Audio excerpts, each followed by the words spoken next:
Hey guys, my name is Elizabeth Such, and today I'm here with my beautiful model Gabrielle. We went ahead and created this super easy look with a inner corner pop of neon using the newly launched Daisy Marquez palette. So a few fun facts about this palette is that when Daisy first started her YouTube channel, she didn't want to go ahead and call her followers, so she called them flowers. This palette is supposed to be a gift for Daisy's flowers, hence the beautiful bow around the box. If you're wondering what a flower is, it's Daisy's followers, hence the beautiful bright yellow color inside her palette. The reason the palette is blue is because Tiffany blue is Daisy's favorite color. One of the coolest features about this palette is the mirror. You can have it as a handheld mirror or prop it up like a little vanity. To start off, I'm going to take the shade Passion Fruit with my Smoke and Mirrors brush number 7, and we're going to go ahead and blend this shade into the crease.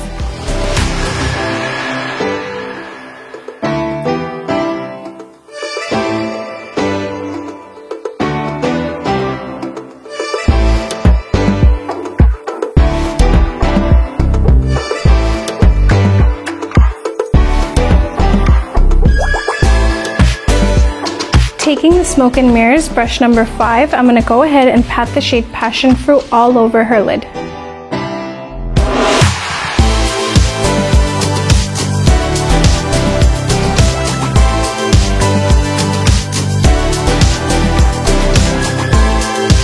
Taking the Smoke and Mirrors brush number 6, I'm going to go ahead and apply the shade Passion Fruit to her lower lash line.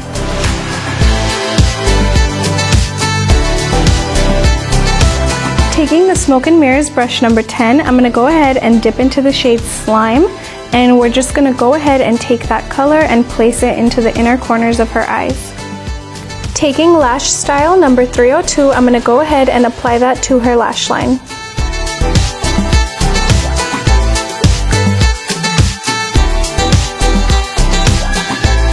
And here we have the finished look using the newly launched Daisy Marquez palette. I hope you guys enjoyed, and if you recreate this look, go ahead and hashtag BH Cosmetics so we can see.